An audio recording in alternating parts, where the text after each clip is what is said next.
nekat nenek-nenek madelike. Seorang nenek berjalan tertatih berupaya menyeberangi jembatan miring yang hanya tertinggal satu tali seling di Lebak, Banten, viral di media sosial. Sang nenek nekat melintasi jembatan sepanjang 100 meter dengan kemiringan lebih dari 20 derajat memiliki ketinggian 20 meter. Jembatan ini berada di Kampung Naglak, Marga Tirta, Cimarga, Kabupaten Lebak, Banten, sudah rusak cukup lama. Warga termasuk anak sekolah harus menantang maut untuk bisa melintasi jembatan ini. Jembatan ini rusak parah akibat termakan usia, hanya menyisakan satu tali seling. Bu, tiap hari aktivitas Ibu lewat di sini? Iya. Oh gitu. Bu, gimana perasaannya kalau lewat tadi, Bu? Takut nggak sih? Ada gemeter. Oh gitu ya. Belum ada perbaikan atau gimana? Belum, ini lama ya, pengen cepet gitu ya. Ntar anak sekolah mau masuk gitu, udah beres ini. Oh gitu. Ibu-ibu mau ngaji nggak bisa nyebrang. Oh, Ibu ngaji juga ke sana, aktivitas warga di sini ya? Dari sana ke sini nyebrang mau ngaji. Berarti ini jembatan satu-satunya ya, Bu ya? Iya. Warga mengaku khawatir saat melintasi jembatan di waktu hujan serta kondisi jembatan yang bisa putus tiba-tiba. Jembatan ini menjadi alat vital lalu lintas warga yang menghubungkan Kecamatan Cimarga dan Cikulur. Dari Lebak, Banten, Iskandar Nasution, iNews melaporkan.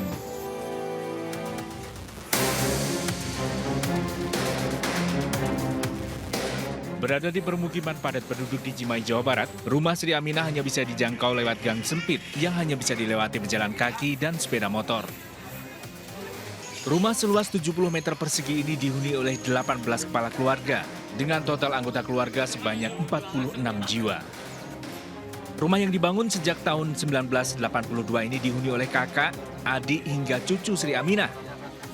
Saat ini terdapat 36 orang yang tinggal di rumah ini, sementara 12 orang lainnya mengontrak di dekat rumah Sri Aminah, namun masih menggunakan alamat domisili rumah Sri Aminah. Keberadaan rumah Sri Aminah yang dihuni oleh puluhan orang ini terungkap saat petugas mendata pemilih untuk Pilkada Jawa Barat mendatang. Sebetulnya yang menempati rumah ini terdiri dari 14 kakak.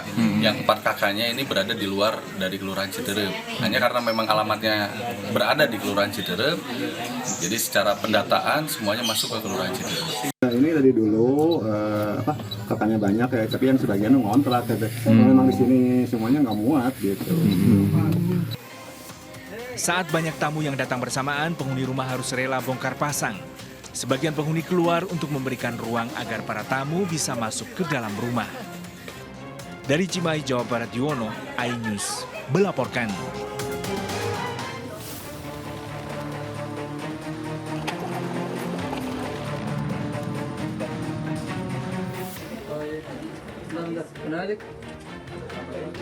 Dalam kamar mewah apartemen di bilangan Rasuna Said, Jakarta Selatan, Sri Antika, selebgram sekaligus caleg gagal ini ditangkap polisi. Dari dompet pelaku, polisi menemukan satu paket klip bekas kemasan Inex. Pelaku diamankan bersama dengan saudara perempuannya. Kepada polisi, pelaku mengaku baru berkumpul bersama teman-temannya. Dari hasil tes urin, Sri Antika positif amfetamin, metafetamin, dan benzodiazepin. Sri Antika mengaku baru pertama kali mengkonsumsi narkoba jenis pil ekstasi. Meski mengaku tengah stres, namun pelaku membantah mengkonsumsi narkoba karena frustasi gagal jadi caleg.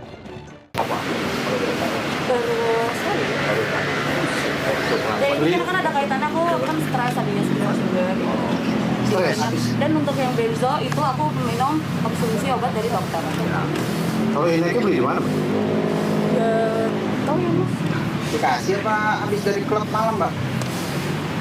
Dan di percakapannya ada kata-kata yang menyebutkan bahwa kepala dari SA ini cukup pusing, kemungkinan gara-gara I. Nah, ini dugaan kami adalah Inek. Hingga kini polisi masih mencari pemasok barang haram kepada pelaku. Dari Jakarta, Rani Sanjaya, iNews melaporkan.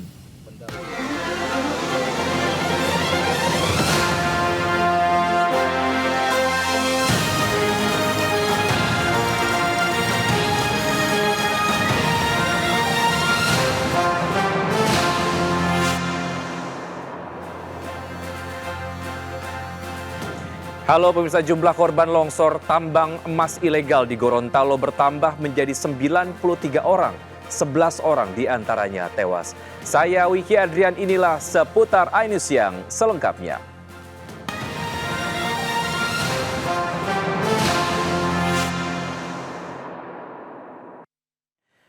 Pemirsa, kebakaran rumah di permukiman padat Pisangan Lama, Pulau Gadung, Jakarta Timur dan Tambora, Jakarta Barat membuat warga panik. Penyebab kebakaran diduga akibat korsleting listrik.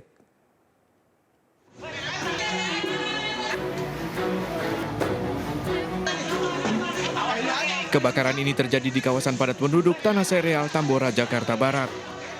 Warga panik berupaya membantu petugas pemadam kebakaran agar api tidak menyebar.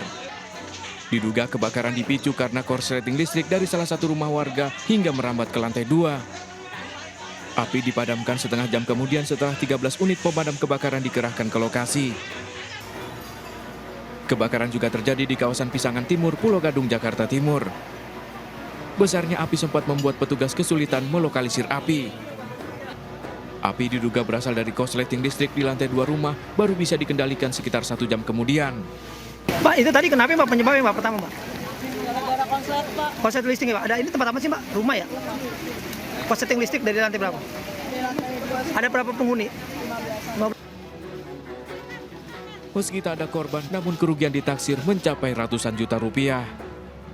Dari Jakarta, tim liputan iNews melaporkan. Polisi menangkap 2 pelaku pembakaran rumah wartawan di Karo, Sumatera Utara yang menewaskan 4 orang. Keluarga tidak menyangka kedua pelaku ternyata adalah teman korban.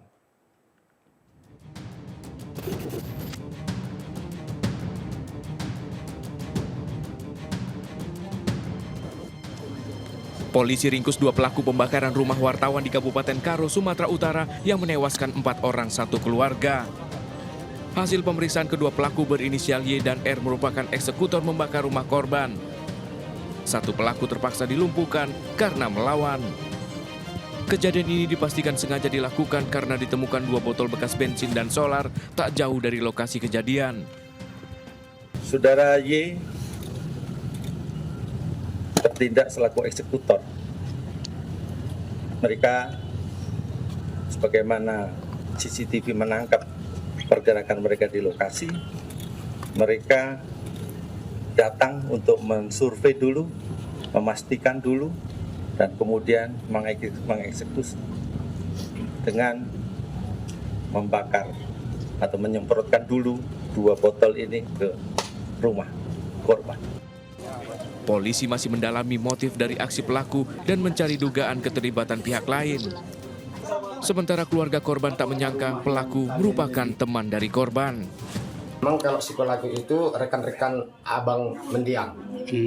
Berarti teman sendiri tidak mengenal. Kenal ini Bang. Kenal lah berarti ya Bang.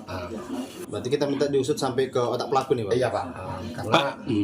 Karena ini kan yang dapat sekarang ini masih hanya eksekutornya. Jadi kami berharap semua sampai ke akar-akarnya. Keluarga berharap polisi bisa mengungkap tuntas kasus ini termasuk motifnya. Dari Kabupaten Karo, Sumatera Utara, Eka Hetriansah, iNews melaporkan.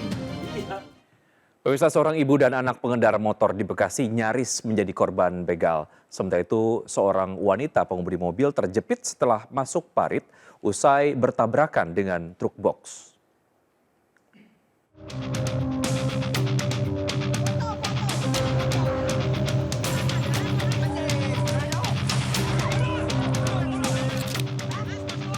Mobil minibus ini masuk ke parit usai bertabrakan dengan truk box di Jalan Raya Madiun, Surabaya, Balerejo, Madiun.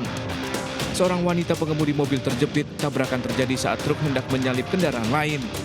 Dari arah berlawanan melaju mobil korban, terkejut ada truk di depannya, pengemudi banting setir hingga masuk ke parit. Seorang ibu dan anaknya dibegal saat berkendara Selasa dini hari di Jalan Raya Kobra, Tambun Selatan, Kabupaten Bekasi. Namun aksi 2 pelaku gagal menggasak motor langsung kabur setelah korban berteriak. Menurut warga, aksi begal di lokasi baru pertama kali terjadi.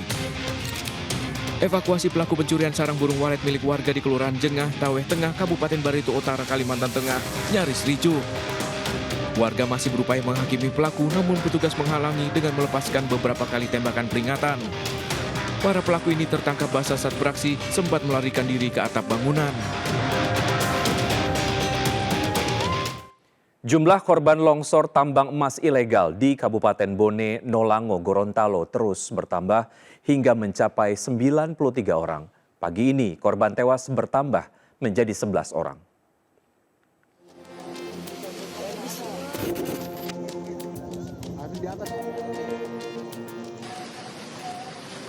Evakuasi korban tertimbun longsor tambang emas ilegal di Kecamatan Suawah, Bone Bolango, Gorontalo terus dilakukan. Warga masih terus berdatangan ke posko melaporkan keluarga mereka yang hilang. Hingga Senin malam jumlah korban longsor terus bertambah mencapai 93 orang. 48 orang masih dalam pencarian dan 35 korban selamat berhasil dievakuasi, sementara 10 korban ditemukan tewas. Korban tewas langsung dibawa ke rumah duka untuk dimakamkan, sementara korban luka dilarikan ke rumah sakit. Pencarian korban terus dilakukan, namun tim SAR gabungan terkendala cuaca dan kondisi medan lumpur yang masih labil. Untuk korban yang di atas yang terdata ada 9 yang meninggal dunia, insya Allah besok akan dilakukan evakuasi. Mengingat tim yang tadi pagi berangkat belum sampai ke lokasi titik longsor tersebut.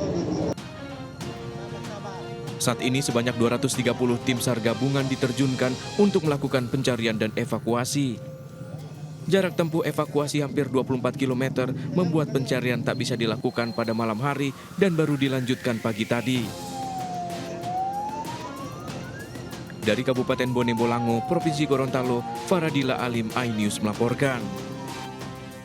Menurut hakim, penetapan tersangka atas pemohon haruslah dinyatakan tidak sah dan dinyatakan batal demi hukum.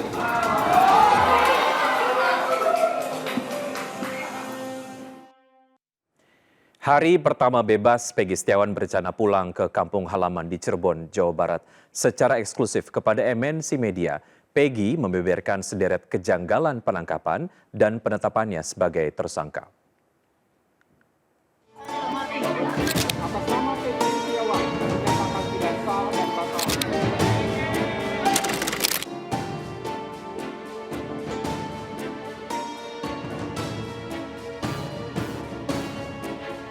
Waktu penangkapan itu, saya ini sedang mengantarkan anak sekolah yang bekas bos saya itu. Jadi saya menjemput beliau, terus setelah jemput itu saya langsung diantarkan ke rumah neneknya. Setelah diantarkan ke rumah neneknya beberapa saat kemudian itu saya berbincang dengan pihak keluarga yang ada di rumah itu. Lalu ya kemudian saya habis ambil air wudhu langsung ditangkap gitu. Kurang lebih itu jam 5:30. Pertama saya dibawa ke Polsek Bojongloa Kaler. Terus kemudian itu pas di Bojongloa Kaler diperiksa, lalu langsung dibawa ke Polda.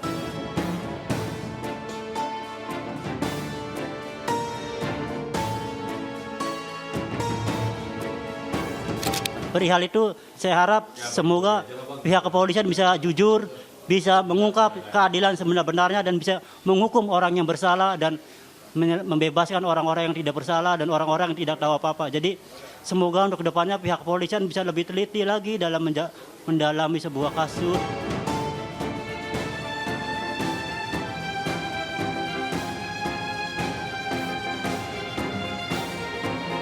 Rencana hari ini pertama yang akan kami lakukan itu acara lounge.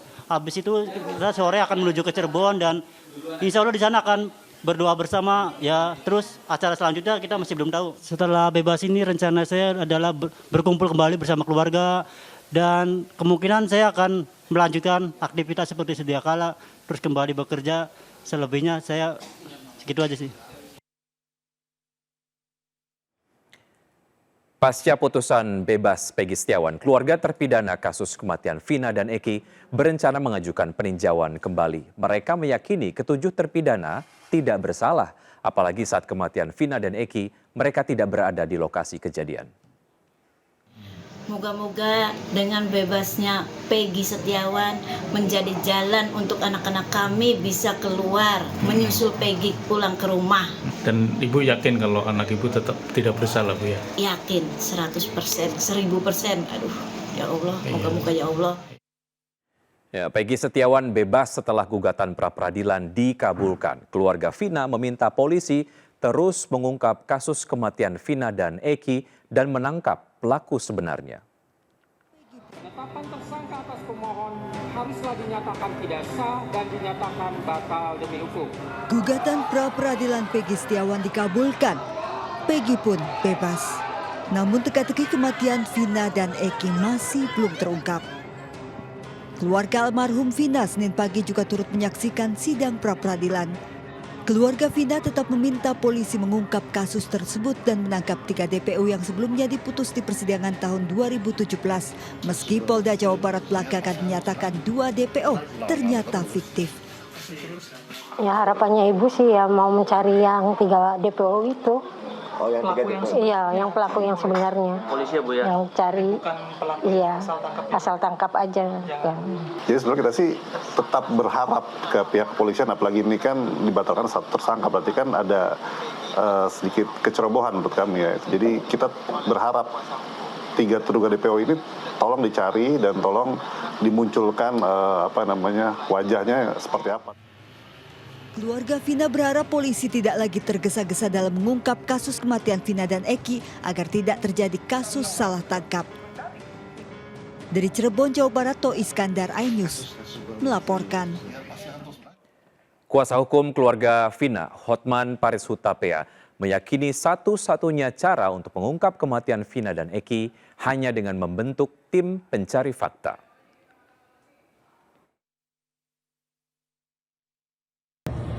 Apakah bebas atau tidak bebas Peggy, kasus Vina tidak akan bisa terungkap. Menjadi tontonan, menjadi bahan tertawaan masyarakat sekarang ini, proses hukum di Indonesia ini. Saya udah bilang dari awal sebagai kuasa hukum dari keluarga Vina almarhum, satu-satunya adalah bentuk tim pencari fakta. Tidak ada jalan lain. Tidak ada jalan lain. Oke, bentuk tim pencari fakta. Kalau Bapak Presiden Jokowi bentuk tim pencari fakta, ini seluruh rakyatmu menunggu kasus Vina ini terbongkar, dan hanya itulah satu-satunya cara. Kapolri Jenderal Listio Sigit Prabowo menghormati putusan pra-peradilan Peggy Setiawan dan Polri akan segera menindaklanjuti kasus Vina. Kita harus menghormati putusan pengadilan. Saya kira tadi juga sudah disampaikan oleh Polda Jawa Barat ya, melalui Kapitumasnya. Ya, seperti ini. Tentunya itu akan didalami ya, dalami isi dari keputusan tersebut apa, karena ini kan terkait dengan sah tidaknya penetapan sebagai tersangka dan mungkin hal-hal lain. Saya juga belum tahu isinya apa. Yang jelas akan segera ditindaklanjuti. Pemirsa, kebijakan dana desa sangat membantu mengembangkan potensi desa. Di tangan yang tepat, dana desa bisa mengubah desa miskin menjadi desa mandiri. Iwan Sulistia, Kepala Desa di Klaten, Jawa Tengah, sukses mengelola dana desa hingga membuat desa Wunut mandiri dan mampu menghasilkan uang. Total pendapatan asli desa Wunut selama 5 tahun lebih dari 15 miliar rupiah. Berikut kisah inspiratif, mereka punya cerita.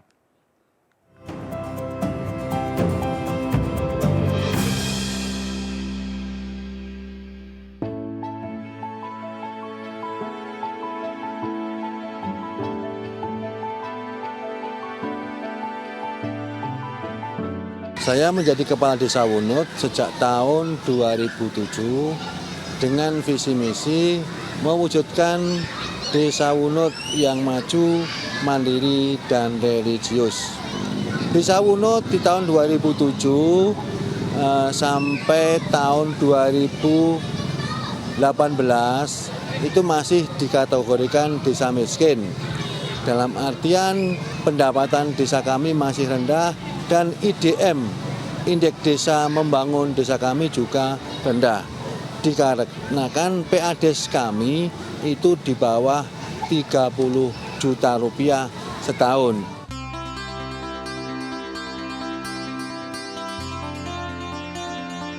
Dan melihat kondisi desa kami yang termasuk desa miskin, sedangkan potensi di daerah kami itu potensi yang luar biasa, tapi tidak bisa membangun karena PADS yang rendah dan dana bantuan dari pemerintah juga tidak mencukupi. Nah, ini terjadi di tahun 2016 dengan bergulirnya dana desa, alhamdulillah membantu sekali terkait pembangunan yang ada di Desa Wunut, terutama pembangunan wisata Umbul Pelem ini.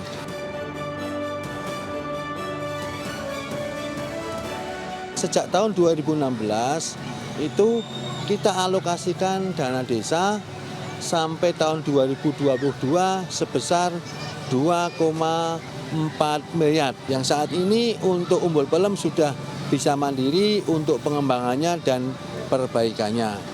Ya alhamdulillah sejak kita buka wisata Umbul Pelem Waterpark yaitu di tahun 2018 sampai tahun 2023 kemarin itu pendapatan yang kita terima sudah mencapai 15 miliar.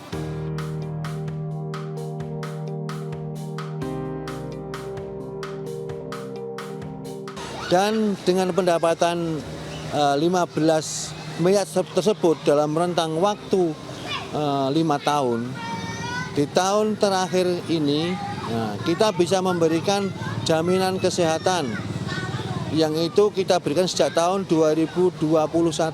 Kita bayari semuanya. Dan dari dana tersebut, dari dana pendapatan Umbul Pelem ini, kita gunakan untuk membayarkan BPJS Ketenagakerjaan semua warga Desa Wunut di usia pekerja yang jumlahnya sekitar 1.500-an orang.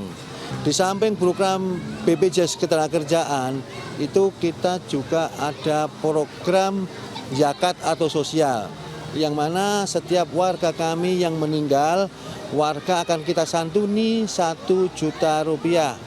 Kemudian ada warga yang sakit, keluarganya kita santuni 500.000 rupiah. Dan alhamdulillah sudah sejak 2 tahun, sejak tahun 2023 kemarin dan tahun 2024 ini kita bisa memberikan THR kepada setiap kepala keluarga di Desa Wunut.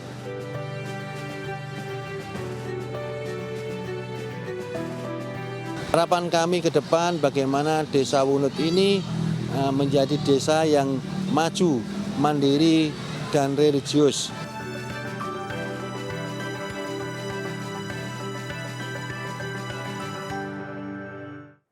Pemirsa, berbagai jenis bunga dan buah segar ditampilkan dalam Festival Bunga dan Buah Tanah Karo, Sumatera Utara. Festival yang masuk Karisma Event Nusantara ini diyakini mampu menarik kunjungan wisatawan dan meningkatkan pariwisata daerah.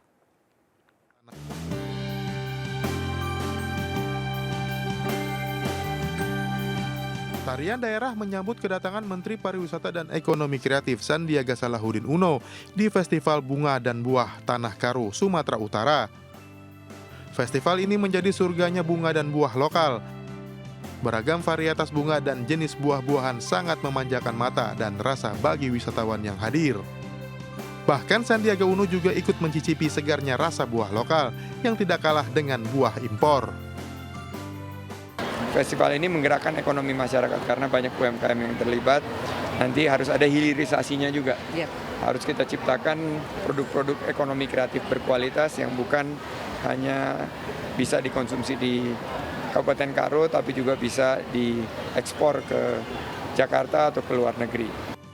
Festival yang masuk dalam Karisma Event Nusantara ini diselenggarakan di Brastagi pada 4 hingga 6 Juli 2024. Festival ini menampilkan beragam pameran bunga hingga kompetisi kuliner yang dapat memberikan pengalaman menarik bagi pengunjung. Dari Kabupaten Karo, Guntur Zulkarnadi, iNews melaporkan. Pekan Raya Jakarta bisa jadi pilihan untuk pengisi liburan sekolah. Di pekan terakhir PRJ, Anda bersama keluarga bisa menikmati kopi serasa berada di rumah.